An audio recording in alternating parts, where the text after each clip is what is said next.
The galaxy was not always a place of fear. For centuries, countless worlds had lived under the banner of the Galactic Council. Trade flowed between systems, cultures mixed, and peace, though fragile, had endured. The Council believed they had left behind the age of blood and conquest. They thought war had become something of the past, a story for history lessons. But they were wrong. The enemy did not come with words or treaties. The enemy came with fire. They were called the Varkol. No one knew where they had been hiding, or why they had chosen now to strike. All the galaxy knew was that they were merciless. The Varkol were not conquerors in the normal sense. They did not rule. They consumed. Every world they touched was stripped, its people enslaved or slaughtered. Cities became ash, skies turned red, and silence followed. At first, the Council believed their fleets could hold the line. They had ships numbering in the thousands, soldiers trained in every kind of war. But the Varkol were unlike any foe before them. Their technology was brutal but efficient, their strategies unpredictable, their hunger endless. Battle after battle, the Council lost ground. Planets once thought untouchable fell in weeks. Armies that had trained for decades were torn apart in days. The galaxy began to tremble. Desperation grew. Council leaders gathered in their grand chambers, voices raised in fear. Some called for surrender, others demanded retreat, and a few argued that hope still remained. But everyone knew the truth that no one wanted to speak. The galaxy was dying. It was then that the oldest among them suggested something unthinkable. "If we cannot fight this war alone," he said, his voice low and heavy, "then we must call upon those we once feared." A silence followed. The meaning was clear.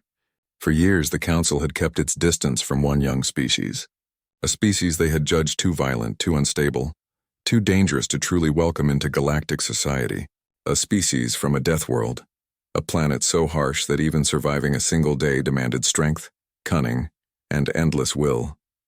That species was humanity. At first, many opposed the idea. "Humans are unpredictable," some cried. "They are destroyers, not protectors," others argued. But the desperation in their hearts was stronger than their fear. And so the message was sent, a plea carried on waves of light across the stars.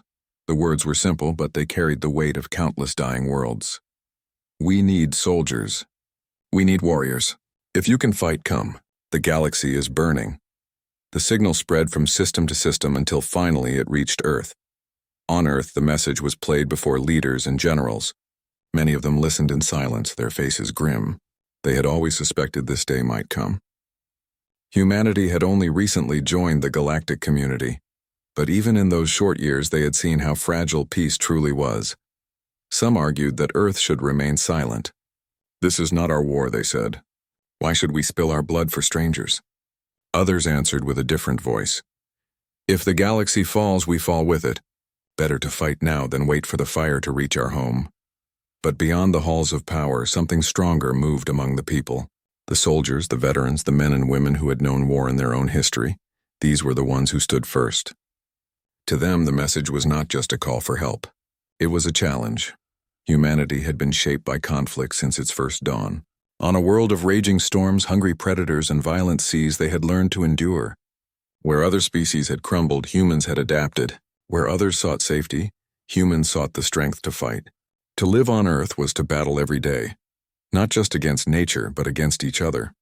And yet, in that endless struggle, humanity had forged something unbreakable, the will to stand. When the Council asked for soldiers, humanity did not hesitate. Earth's governments opened their armories. Volunteers filled the training camps. Veterans strapped on their armor again. And when the first ships prepared to depart, there were more willing than there was room to carry. They did not march with hesitation. They marched with resolve.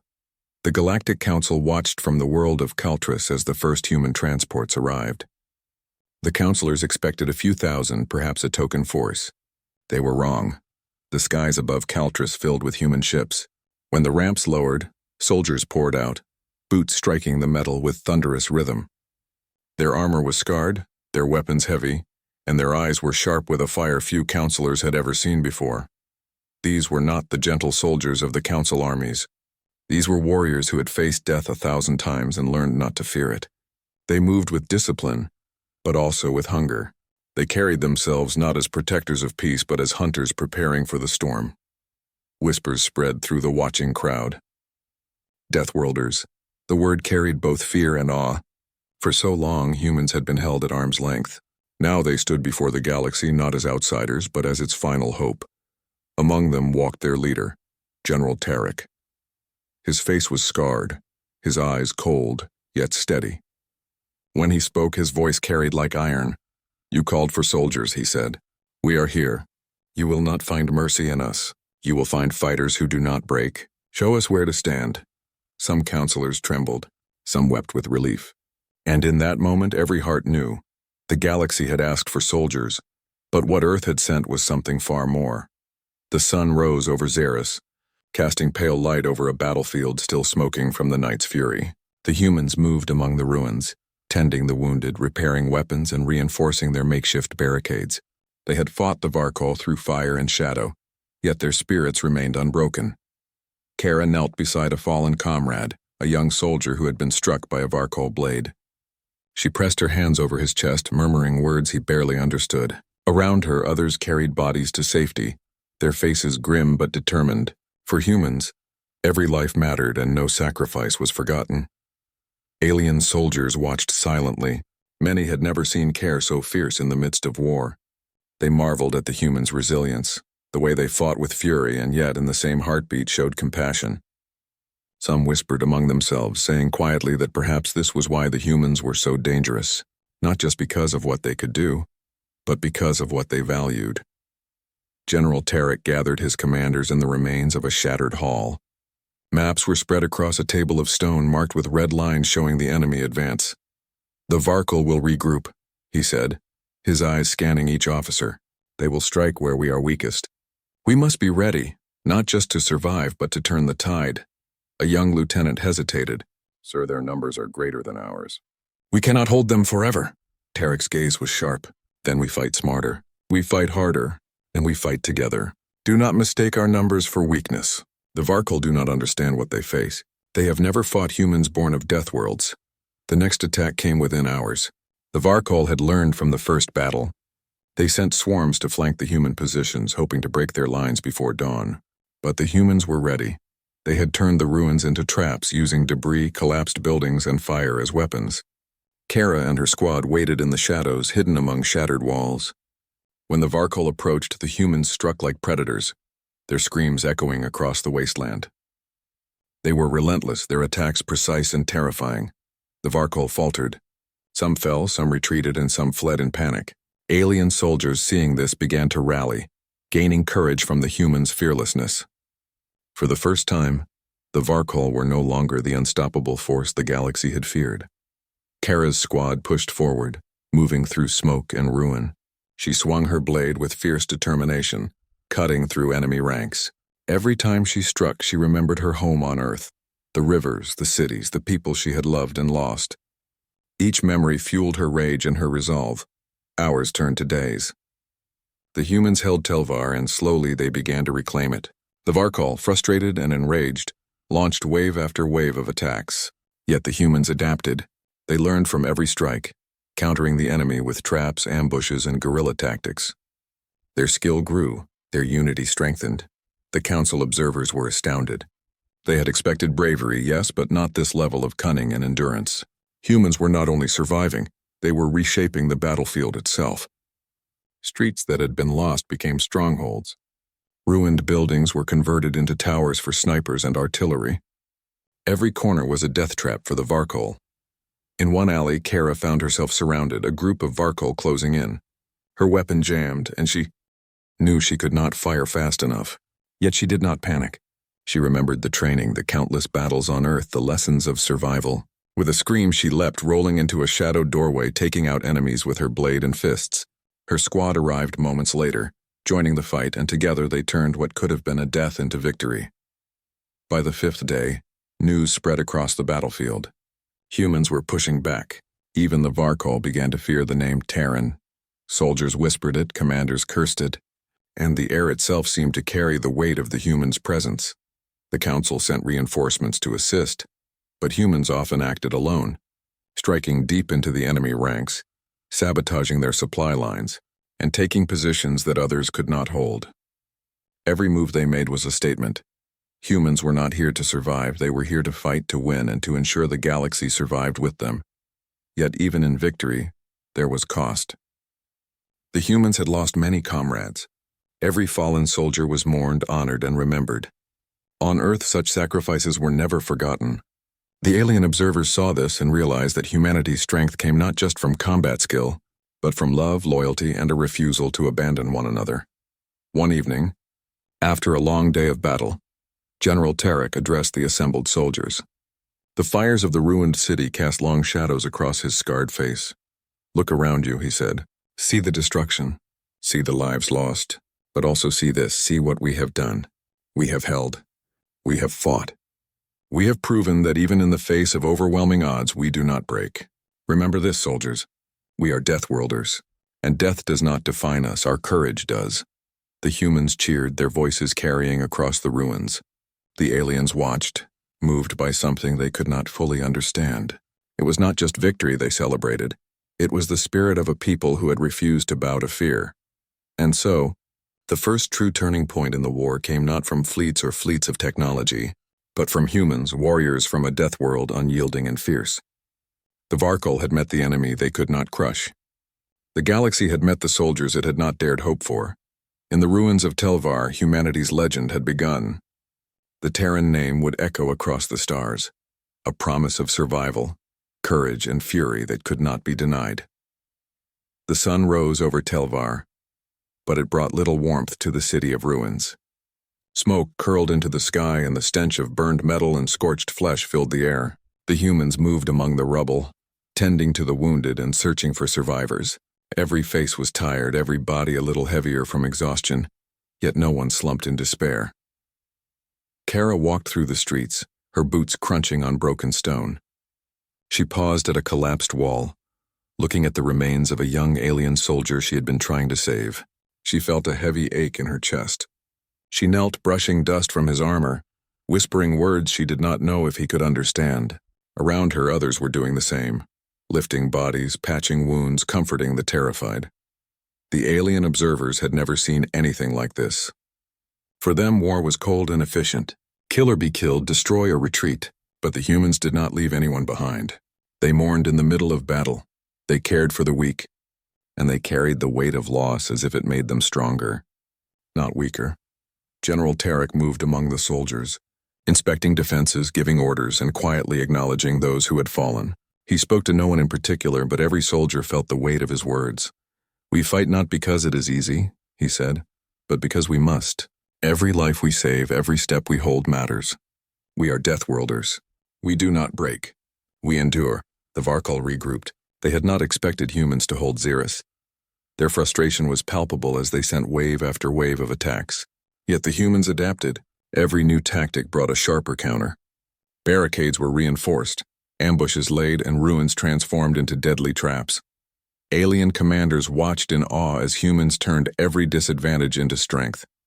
A narrow alley became a funnel for Varkol soldiers, and when the enemy poured in, hidden humans struck from above and behind.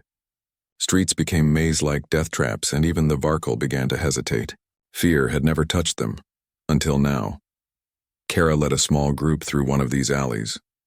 They moved silently, communicating with gestures and quick whispers.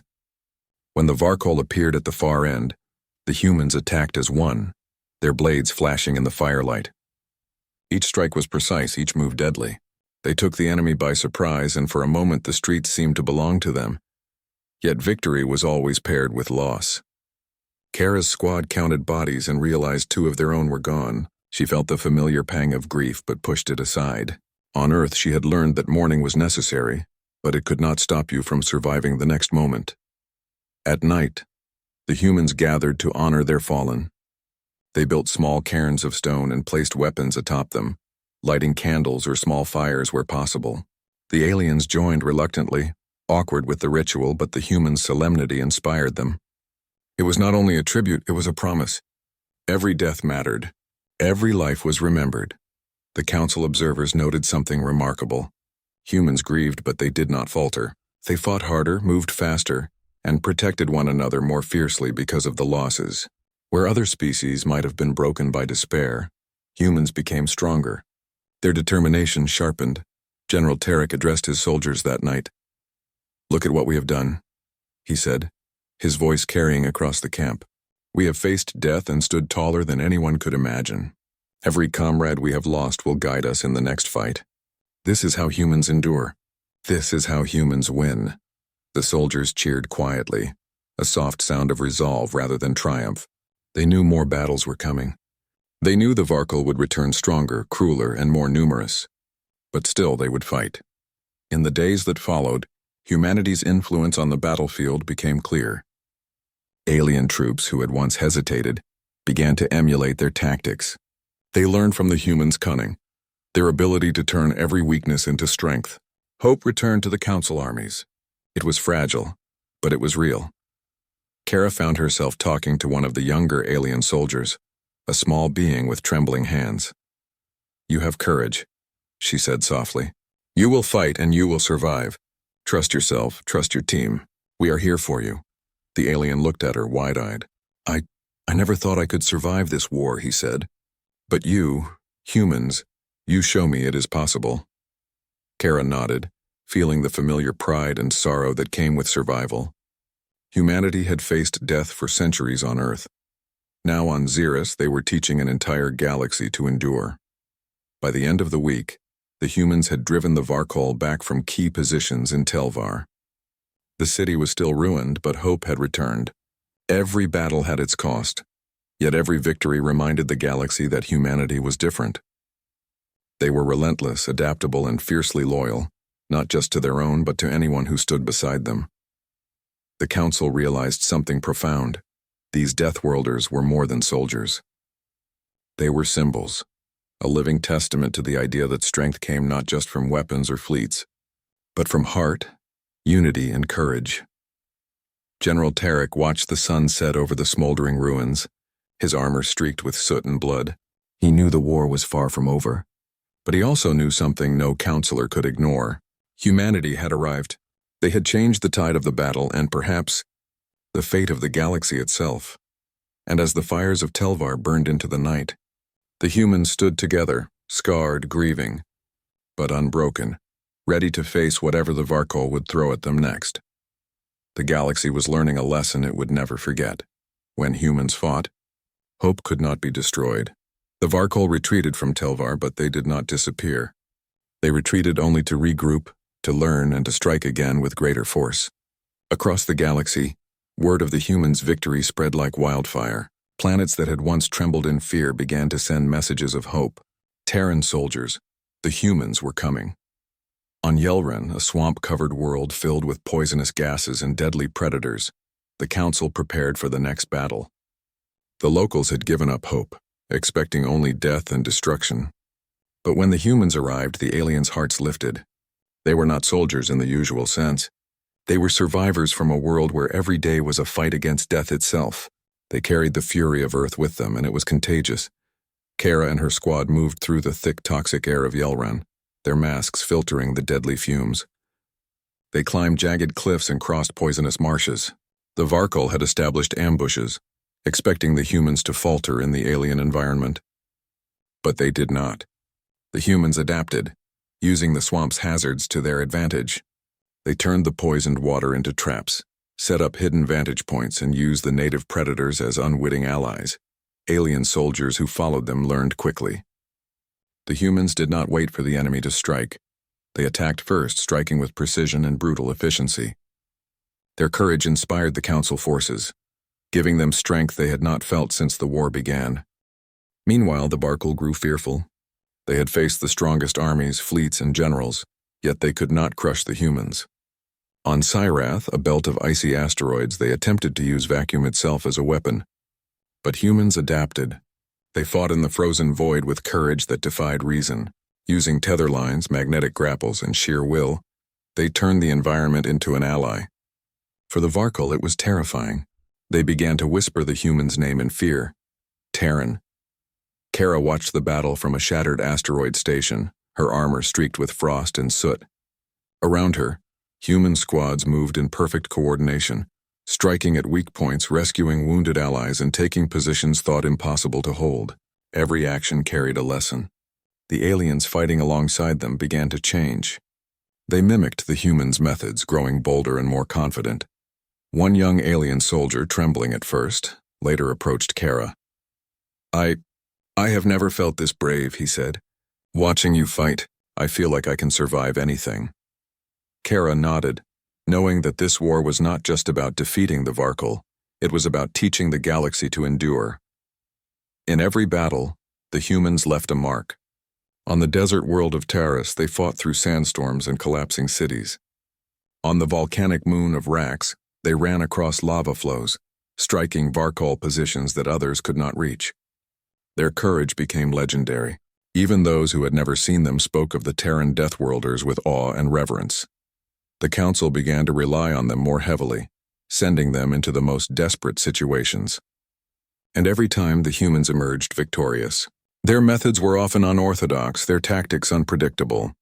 They were relentless in pursuit, yet careful with life where possible. Their reputation grew not just for fighting, but for surviving the impossible and leading others to survive with them. But the humans' victories came at a cost. Every battle left scars, physical, mental, and emotional. Soldiers mourned fallen comrades in the field. The Council tried to shield the aliens from the truth, but it was impossible. The humans never hid their losses. They built memorials in every world they saved, honoring the fallen. These memorials became symbols, teaching hope and resilience to those who had seen only despair. Kara walked along one such memorial on Yelran, her hand brushing against the stone markings. Each name represented a life lost, a sacrifice made, a lesson in courage. She whispered a vow, "We will not fail. We fight so that none are forgotten." The young alien soldier from before watched silently. For him, humanity's strength was no longer just in weapons or tactics, it was in heart, in the willingness to carry sorrow and continue forward. He finally understood why the humans were called Deathworlders. They had survived worlds that would have destroyed anyone else. They had learned to endure, and they fought not because they wanted glory, but because they could not turn away from suffering. As the Varkal retreated once more, whispers of fear spread among their ranks. The name Terran carried terror now, a symbol of something the enemy could not predict or crush. The humans had become the wall the galaxy could lean on, the shield in the storm and the spark of hope in endless darkness. General Tarek addressed his soldiers from a temporary command post on Yelran. The room was small, the air thick with smoke and fatigue, but every soldier listened. "You have fought beyond what anyone thought possible," he said, his voice steady but heavy with emotion. "You have taken impossible worlds and held them. You have given hope to the hopeless. Remember this, you are not just soldiers. You are Terrans, and when you fight, the galaxy remembers you." The soldiers cheered softly, voices carrying across the ruined world. It was not celebration, they knew more battles would come, but it was acknowledgement. They were part of something greater than themselves. Across the galaxy, messages came from planets previously lost. Populations began to resist the Varkal, emboldened by the stories of the humans' courage. Fleets repaired, armies trained, and hope blossomed in the dark corners of conquered worlds.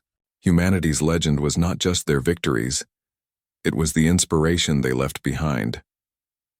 Kara stood at the edge of a cliff overlooking the poisoned swamps of Yelran, the wind carrying the acrid smell of smoke and ash. She thought of Earth, of the home she had left behind, and felt a strange mixture of sorrow and pride. Humanity had been called to fight for strangers, yet in doing so, they had shown what it truly meant to be human, to endure, to protect, and to rise, no matter the cost. The Varkal may have been countless. They may have been ruthless, but the humans, the Deathworlders from Earth, were more than they could ever anticipate, and the galaxy was beginning to see it. The galactic core loomed ahead, a dense cluster of stars and planets that held the Council's most important systems. If the Varkal captured it, the Council itself would fall. Fleets converged, warships bristling with weapons, but even these combined forces would not be enough. Not without the humans.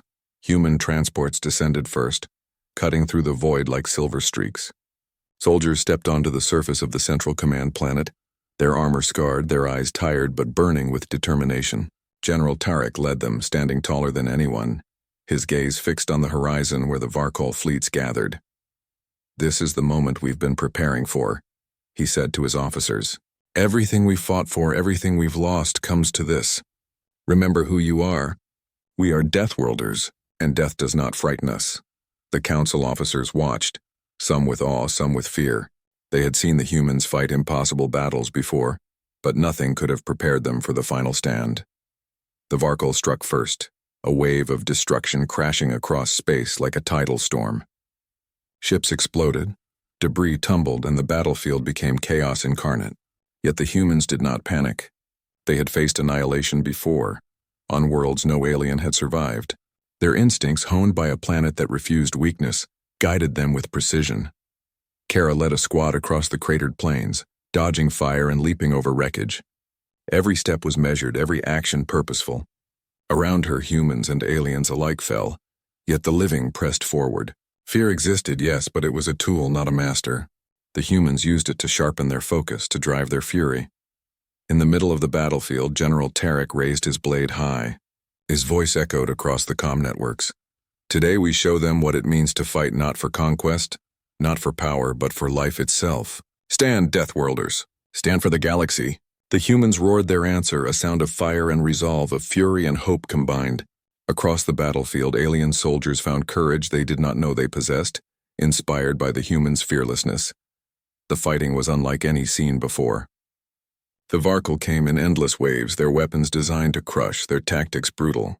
Yet the humans countered with ingenuity. Broken weapons became traps, destroyed vehicles became mobile fortresses. Every ruin, every crater, every piece of debris was transformed into an advantage. Kara struck down an enemy soldier with a swift motion, then turned to pull a wounded alien to safety. Around her, chaos raged, but her mind remained clear. The humans had learned to move through fire and death with purpose. It was instinct. It was survival. It was humanity, time lost meaning. Hours became a blur of explosions, shouts, and the clash of metal. Ships fell from the sky, yet the humans continued forward, fighting in streets, craters, and even in the vacuum between wrecked starships. Every act of courage became a story, every sacrifice a lesson. By the third day, the Varkol began to falter. Their strategy, once flawless, could not withstand humans who adapted faster than they could predict. Fleets that had struck fear into the galaxy's heart were now shattered, retreating under constant assault from humans who fought in ways no enemy had ever encountered. Kara's squad found themselves in the heart of a Varkol command center. The enemy was stunned, unprepared for the humans' relentless assault. She moved forward, her blade cutting a path, each step a declaration. No matter how powerful the enemy, humanity would not yield. The alien soldiers with her gasped in amazement. Some wept quietly at the courage they witnessed. Others felt something new, something they had never experienced before. Hope.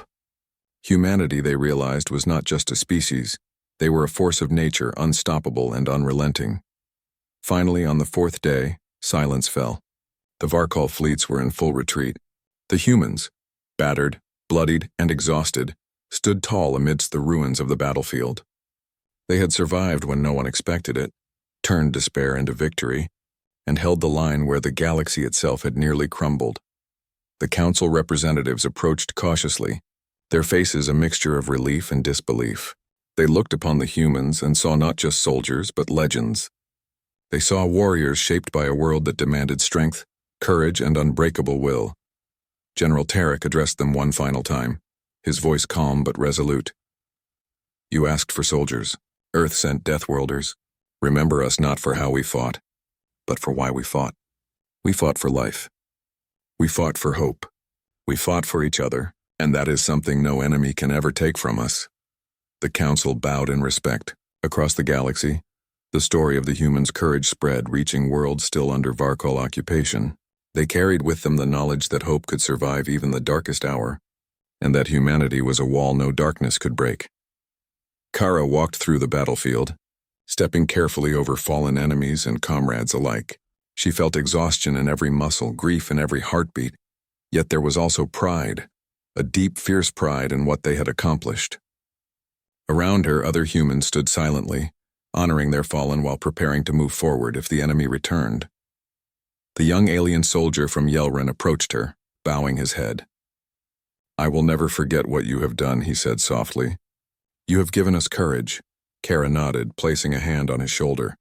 We all gave courage, she replied, and we all carry it forward. That is what makes us Terran. That is what makes us unstoppable. And so, the galaxy remembered. Not just the battles, not just the victories, but the spirit of humans, the Deathworlders who stood unbroken against impossible odds. From the ashes of conquered worlds to the heart of the galactic core, humanity had proven a truth the Varkol could never understand. Strength was not only in power or numbers, but in heart, in unity, and in the refusal to surrender. The stars burned bright that night over the galactic core, and in their light humans stood tall, silent, and proud. They had answered the galaxy's cry, not just with weapons, but with the courage and spirit of Earth itself. The Terrans had arrived, and the galaxy would never forget them. The council chamber on Caltris was silent as the humans stood assembled. Their presence filled the vast hall like a storm pressing against fragile walls. The aliens who had survived the Varkol's fury studied them closely. Some saw monsters. Some saw hope. All of them felt the same thing, fear mixed with awe. General Tarek stepped forward. His armor bore marks of past battles, scars that spoke louder than any introduction. He removed his helmet and revealed a face hardened by countless struggles. His eyes swept the chamber, meeting the gaze of each counselor in turn. "You called for soldiers," he said, his voice steady, deep, and unshaken. "Earth has answered. We are not diplomats. We are not politicians. We are fighters.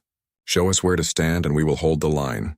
A murmur rose among the counselors. Some bowed their heads with relief, but others whispered doubts. The humans seemed too cold, too relentless.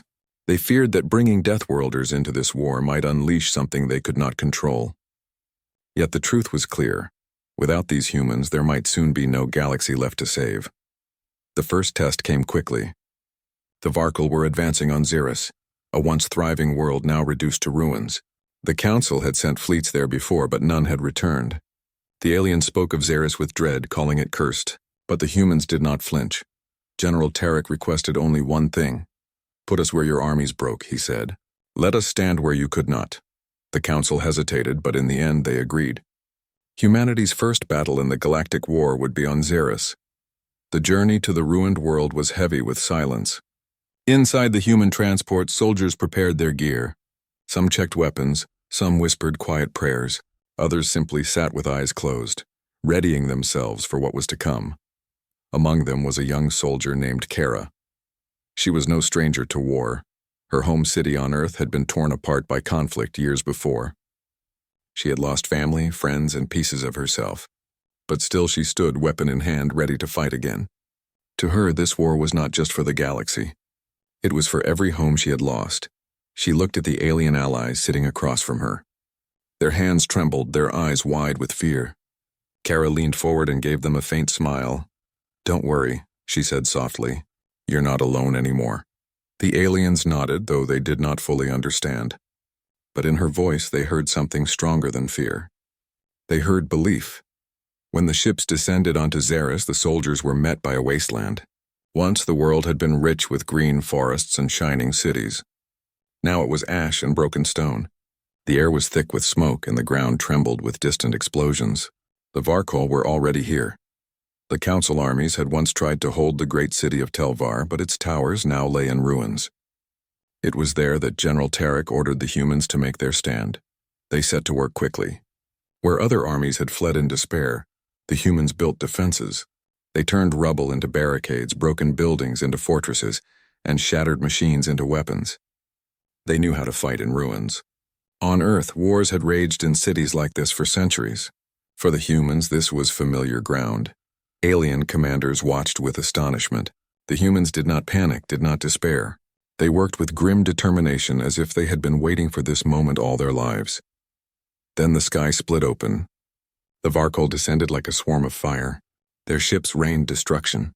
Their soldiers poured across the ruins, screeching with rage. The ground shook beneath their advance. The aliens who fought beside the humans trembled, but the humans stood firm. When the Varkol charged, humanity met them with fire and steel. The battlefield became chaos. The Varkol roared and tore through walls, but the humans countered with ferocity unmatched. They moved with speed, with cunning, with a fury born of survival itself. Explosions lit the night. Screams filled the air, and still the humans held. Kara fought in the front lines. Her weapon kicked against her shoulder as she fired again and again. The Varkal came at her like a tide of shadows, but she did not back down. When her rifle overheated, she drew her blade. When the blade broke, she used her fists. Blood and fire covered her, but her eyes burned brighter still. The aliens fighting nearby stared in disbelief. They had never seen warriors like this. Where one human fell, two more rose. Where the line faltered, another human threw themselves into the breach. It was as if death itself could not make them yield. Hours passed. The ruins of Telvar became a storm of fire and screams. The Varkal expected the humans to break, as every army before them had broken. But instead the humans pushed back. Street by street, wall by wall, they turned the ruins into a graveyard for the enemy. General Tarek stood atop the shattered remains of a tower, his voice echoing over the comms. "Stand firm. We are Deathworlders." This is nothing new. His soldiers roared in answer, their voices carrying over the battlefield. For the first time in the war, the Varkal hesitated. They had crushed fleets, burned cities, and shattered armies. But these humans, these Deathworlders, fought not as prey but as predators. The Varkal had never known fear. Now, for the first time, they began to feel it. By the time dawn broke over the ruins, the battlefield was littered with wreckage and bodies. The humans stood bloodied, scarred, but unbroken.